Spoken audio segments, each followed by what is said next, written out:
This is your girl Sequoia Blue. We back here another episode. Today's special guest is Amani Roberts. He's a DJ, historian, professor, and champion of R&B. That is amazing. I mean, Yes. I looked at your story and you said Biz Markie inspired you to do DJing. Yeah, that's a fact. That's That's a good story. yeah. Tell us about that. Like, how was that journey? Yeah, so when I went to Howard University in DC, we would go to this local club called Quigley's, and Biz Markie was there one night, and he was amazing. He just set the crowd off, played a little mini set of TV theme show songs that played hip hop, old school funk. We were singing along, and I decided I want to do what he did, but I didn't think it was a legit career because of like money and stuff. So it took me a while to pursue it. Eventually, I pursued it, went to Scratch Academy, went through the program twice for DJing and music productions, and continued to grow my DJ career. And that's how Biz Markie inspired me to become a DJ. Wow, that is a journey. I mean, how did you started in like what gave you the confidence to go out here? Because the music industry, your parents, everybody's like, man, you can't do nothing with that. Like, how did you get that confidence? Because a lot of kids, a lot of people now that's trying to do it just still don't, they can't muster up the confidence. Yeah, that's a good question. I think for me, I took some risks. I tried to Mm. build up and learn on the side while I was working full time, which I would highly recommend. And then just try to network. Networking is always important. I know it's very cliche, but networking is important. Work with other DJs, open up for them. Also try to learn and work the corporate market, which gives you a little bit better hours and maybe some better money.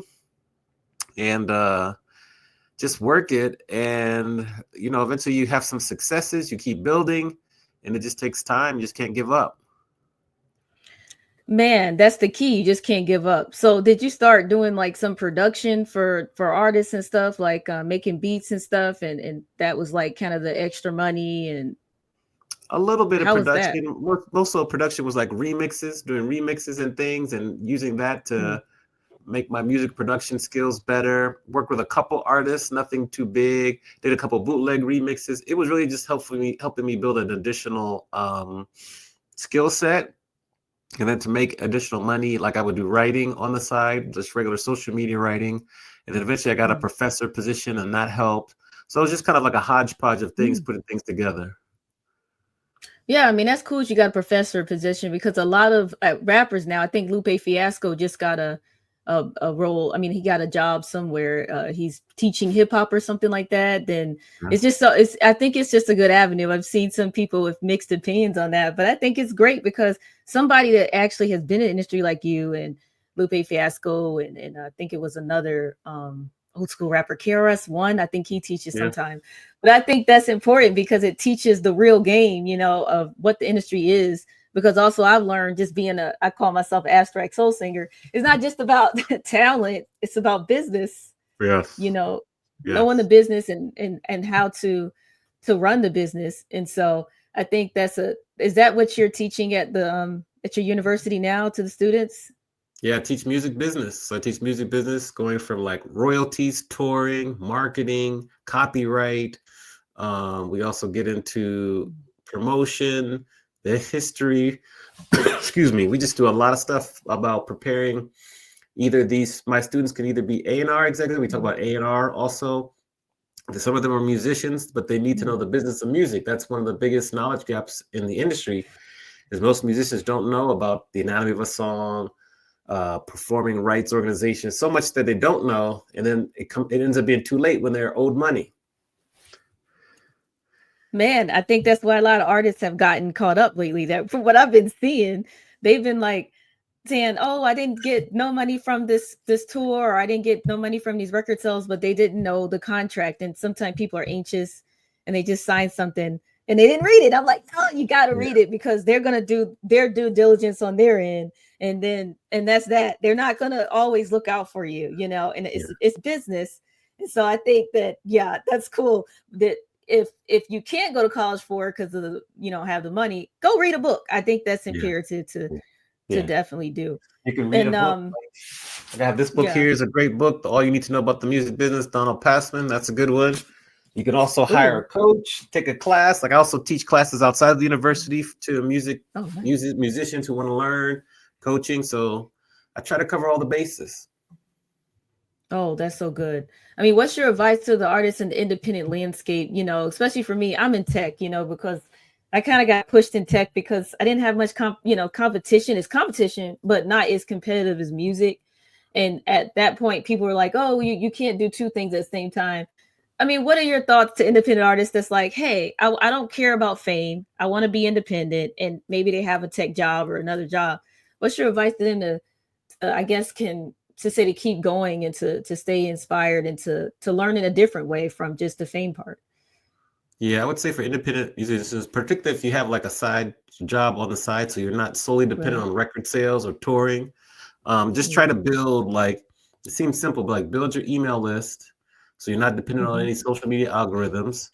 Um, Oof. also, the different parts of the industry, like you can go touring, but maybe your music is best fit for sync. Sync is when you place a song on like a TV show, a movie, Mhm. video game, commercial. You can make a very, very good living if you get with the right music supervisor who likes your music and you sync. So Mhm. I think there are different avenues. Always learn, and you don't have to sign a contract with the label. You can stay independent. It might make it harder to get a top 20 hit on the radio, but you can still make a good living. I think it's all about who you know and just networking. And maybe you sign and work with a label for a distribution deal, but it doesn't have to be everything. So just be really careful before you give away your intellectual property. Yeah, you're right on that. And now with all these sites like United Masters and all these other, because I distribute my music through United Masters and stuff, and I think those are other avenues that someone can take if they just want to not deal with all the politics. Because but those are the things I've researched that has helped me, be able to put out my music and stuff. And like you said, I like that you said that sometimes some music is just for sync. I mean, I honestly don't want to go on tour, and I've met other artists that's not really want to perform that much. They kind of just want to be behind the scenes, send some music over to see if they can get in a movie or something. Right. So Yeah. I mean, because I just don't like following the trends. And Yeah. Yeah. now it just gets boring. I like to switch Yeah. up. I don't want to be this artist. I don't want to copy this person just because it's popping. I want to do what I want to do. And I met a lot of other artists that want the same. So it's like that's when you got to be the boss. Yeah, yeah. I like to follow You or know. recommend that my artists or people I train follow the philosophy, like Kevin Kelly with his 1,000 true fans. If you can get 1,000 Mm, people, that's your goal, to be your true fans. mm, So then they spend like $100 on you a year.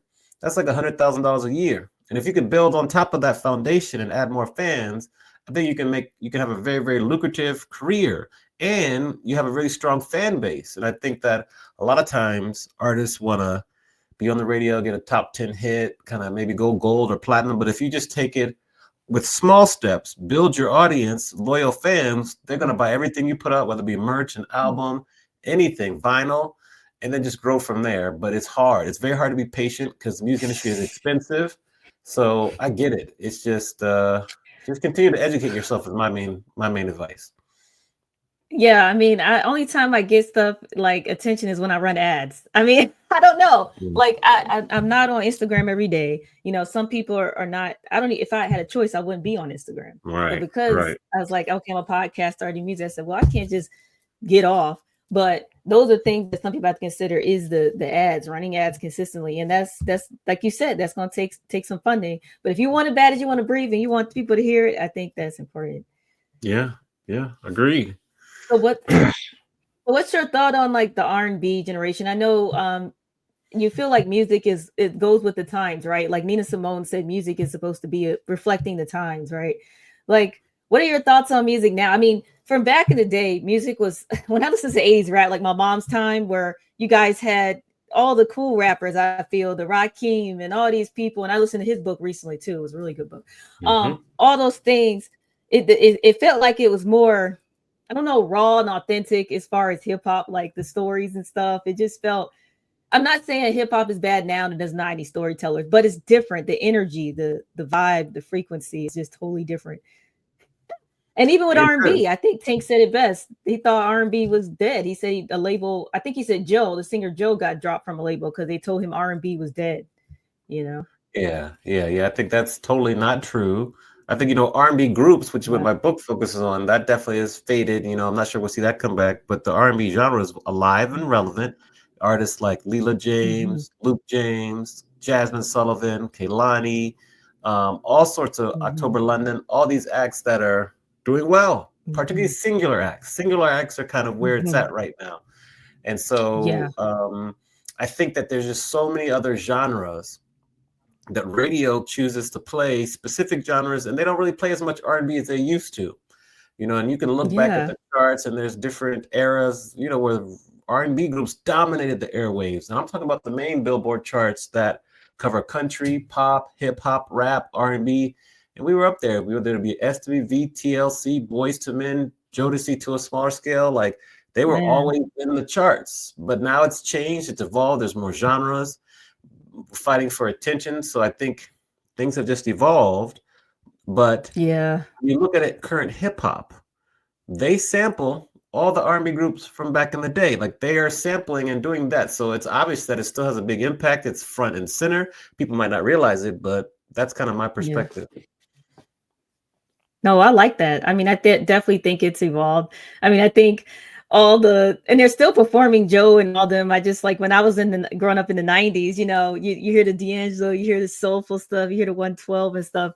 I think the labels decided to make a decision to say, hey, we want to do pop now. We wanted to do this. And I'm like, man, come on now, keep it D'Angelo, I miss all that stuff. I think 90s was the best music. And now I go on my Apple Music, or I go on, well, Amazon, why would I go on YouTube Music, and I'll just find different artists. Like, I have to find them myself. So I go and look for Mhm. them. So I tell people now that they're saying there's nothing out there. They can't find the eclectic music. So go on there and look for it, because they're there. It's just not promoted. So that's one thing that, yeah, I just wanted to say on that one. But your Yeah. book, I think that's record labels, exciting. it is. Record labels, then we'll get to the book. I think record labels Oh yes, take your time. made a decision Hmm. to really push hip hop and not R&B. And the question is, Hmm. why couldn't they choose both? I don't think we have an answer to that yet, but I just want to put that out there.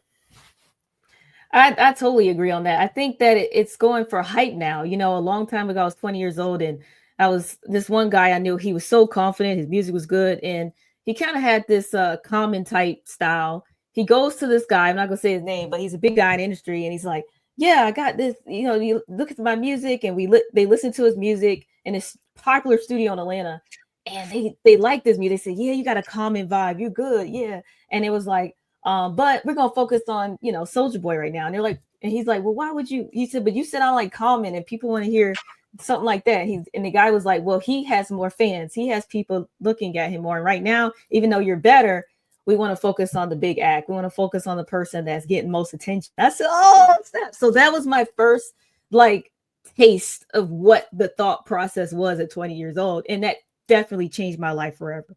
Like, I Yeah. then knew that, oh, this is something else. This is for, it's not what I thought. Yeah. Yeah. Yeah. Yeah. So it is. Yeah. But okay, so on to the book. So you were saying something about the book. Yes. Go ahead, talk Yes. to Yes. So the book. Yeah. So I want to know, like, what made you write the book, and what's your favorite chapter in the book? me. Mhm. Okay, so what made me write the book is that it's my thesis in grad school, and I wanted to turn the thesis into a book once I saw how impactful the research was that I did. Um, Mhm. and so favorite chapter of the book, that's kind of asking me what my favorite group is, because each chapter is about a group. I know, right? So I have many favorite chapters in the Oh book, man. um, whether or not we're talking about Isley Brothers, SWV, TLC, the Mm. Commodores. These are just groups that each have their own chapter where we break down the research at the end. Um, Mhm. those are just some chapters that I remember fondly. Uh, and then you have the pictures that go with it. So it depends. But those are the Whispers chapter. I just love their story of resilience. And so Mm. yeah, those are some of the chapters that really kind of are memorable that I love. But I mean, I love every chapter. It just tells a story. I love that. So each chapter is just different stories about each group, like SWV, and maybe some of the things they went through, and what they learned and stuff like that. Yeah, SWV. I mean, each chapter, it takes you decades, but decades, each chapter in a decade, the 50s, 60s, 70s, 80s, 90s, 2000s. And then after that, that's about 66 chapters. Then after that is a review of what happened, the research, why did they disappear, and what's going to happen next. Ooh, that's amazing. That's good because a lot of people I'm one of them because I love listening to podcasts. I always talk about what happened to who, where did they go now? And then you find these stories out and stuff. And some of them are, some people didn't research right and some did. And then you like, whoa, you hear so much about their journey. And I think it's great to put a book into it because it's like Yeah. now it's different, your different opinion on and your research on it. So that's exciting. And the book is out now, right? Correct. Yeah, you can get it on any platform when you Okay. get books, whether you listen to them, Kindle, Amazon, Barnes and Nobles. You can also buy a copy from me and I can ship it to you. So yeah, all the things. All right, I'm gonna have to give me a copy then and put your Yes, signature on it yes. because Get you a copy. it seems like a good like book to put on your coffee table like when Yeah. company come and then they're like looking at want to look around at something. That book seems like one of those books, y'all, where y'all can just look in there and say, man, okay, I'm with this group. Yeah, That's exciting. I agree. How do you Thank you. think how do you Oh, you're welcome. Yeah. How do you think black music has like shaped black America? Like do you feel like, cause sometimes they say, well, hip hop is making black youth do this or that, or R&B is, so how do you, did they, and some people say R&B used to make you feel love, like you want to be in Mhm. love more versus now. Like, how do you think it shapes Black America? Well, traditionally, I think like music, whether it be hip hop, R&B, would be kind of like the soundtrack to what's going on in the community. I think Yeah. currently it's probably a little different because what's promoted and what's put out that you hear, unless if you don't dig, is pretty much like popular hip hop and maybe some pop, but true R&B is a little bit more difficult to find if you're not looking for it. Now, if you're looking for it and you have the Hmm. right playlist and you kind of know the artist to follow, you'll find it. But so that's what I think about that. And I think that if you find the good artists and you find the good music, you'll still see people and hear people singing about love, relationships, overcoming Hmm. adversity, staying optimistic. It's just that you have to dig for it a little more Hmm. in the current era we're at. Yep. Yep. I totally agree on that. You got to dig. Go ahead, Yeah, y'all. Get title, whatever your favorite playlist is, and find it because they're out there and support them because they need the streams, they need the yeah. attention. So, do you think that music could ever get back to the vinyl situation? I think Most Def said that he pulled all his music from streaming platforms and he's just doing vinyls and Bandcamp sales. I mean, do you think that it's going to shift that way in the future? I think that's interesting. I think the streaming streaming is not really done now to make money. Streaming is pretty much done to Yeah. promote the music. It's really done to promotion. It's more marketing now. You get your Mhm. your music on the streaming platforms. People look for it. They find it. They find you on a playlist. All that. So I think the way to really really grow nowadays is you got to be careful putting all your eggs in the social media algorithms because they could disappear at any moment. Mm. And so, like, what I preach to my students is like trying to grow your email list and trying to find the Mhm. right fan to artist platform where you can get direct connection with your Mm. artist and be able to Mhm. support them and have the majority of the money go to the artist. Now, whether that's a Patreon, Mm. whether or not you join a Discord, things like that, that really can get you direct contact with the artist would benefit the artist most.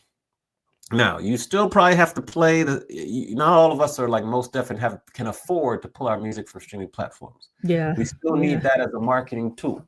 So you have to use that as a marketing Mhm. tool, but then really you have to be very selective and strategic with your touring so that you're going out to the markets where you're popular and you're trying new markets that are showing a little bit of activity where you could grow even more.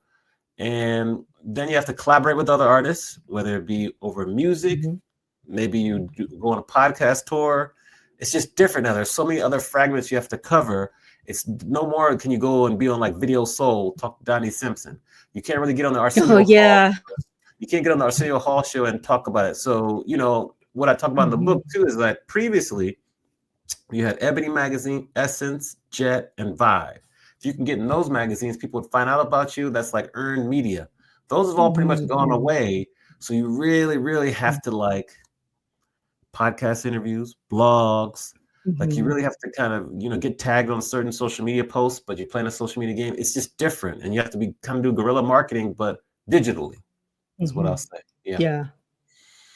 Yeah, I totally agree with that. I mean, and now with AI, I'm gonna jump into AI. What are your thoughts on AI, like Suno.ai? I was someone that, created a beat on there. I was just being nosy. And and a lot of people are now trying to do music with AI and put it out there and stuff. Do you have any quarrels with AI? I think that AI can be a good tool to have in your tool belt to help you. Maybe you're Right. writing some lyrics, they can help you. Maybe you're trying to create some graphics. Maybe you want to create a reference track. But I think when it comes Right. down to like the actual song, putting the actual song onto tape or whatever and singing it, I don't think AI can duplicate a feeling of pain that you get when you're reading lyrics and you're singing these lyrics in a story you're remembering that resonates with you with the lyrics you Mhm. wrote, which will then call you to sing with a certain level of emotion and timbre in your voice. Mhm. I don't think AI can duplicate that. Mhm. And then I don't think like AI, it's not going to be with you when you're at the House of Blues singing in front of 500 people. Like, No. whether or not you've created the track on AI or not, you're going to have to be able to sit down, sing a song, tell a story about how the song came to be, tell a story about the next song that's coming next, and sit there and engage with the cloud. AI is not going to sing for you. AI is not going to be able to Mhm. help you pull the thread through to all the songs in your set so that people are like, wow, I had a Mhm. certain feeling. And she was singing about heartbreak, and I remember the heartbreak I experienced 3 years ago, and she helped that feeling come back. I don't think AI can duplicate that. So those are my thoughts. No, I totally agree. I mean, I think, as a singer, I said, I would use it for a beat. I'm not good at beat making yet, and I did make my first beat maybe a few months ago. And it's kind of avant-garde. I call it avant-garde because it's not typical. So that's why I say that, and I think and it was because I couldn't find a producer to, like, sometimes if a singer writes their own song, you can't, no matter, even if the producer is talented, they can't keep up with what you're doing. Like, you might have wrote a good song and it's good, and they just can't, run with that. They can't run to the rhythm of your song. They're all off. They don't know how to catch to the beat. They don't hear the beat. I hear the beat in my head, but I'm not, the best at making it. But I did figure out a beat using like garage band samples and stuff. I didn't use AI for that one, but I used some garage band stuff, Yeah. and then I'm at, you elevate to Logic, you elevate to the other cool stuff because, like David Banner said, you're a slave to what you don't know. And I didn't want to Mhm. sit there and be like not knowing nothing all the time and be dependent on someone else to do it. And they couldn't do Yeah. it. So, Yeah. or you can't afford the big boy to do it, the bigger boy, So I was like, nah. But I tell artists that you're a slave to what you don't know. Try to figure it out the best way you can. If you can't, some people can't do everything, fine, but just know you're gonna have to find someone that can understand it. So Yeah. that's what I learned from that. Yeah. But Yeah. yeah, so before we go, I want you to let us know any final thoughts, like before we Oh, end the show. obviously, feel free to pick up the book, see what chapters resonate with you most. If you're an artist out there, working musician, but you're really looking to kind of monetize more and you want some help, I've always open to set up a free call, amaniexperience.com/call, because that's one thing I do is I coach and train people. So, I can help. And so that's what I'll say Oh about yes. that. Go ahead. Oh, my bad. Oh, I was going to I was Yeah. going to Yeah. say one more thing too. The Mm-hmm. For people that want to perform live, let's say on their computer, they may not can perform out a lot or whatever. What is your advice to them for people that just want to sing live on their computer? Like, just record from their home. Well, if you want to record for their home, get like a good microphone. Maybe set up your room with some sound treatments, like some foam, or use a closet. Use a closet, sing in there. Use your computer as like the digital audio workstation.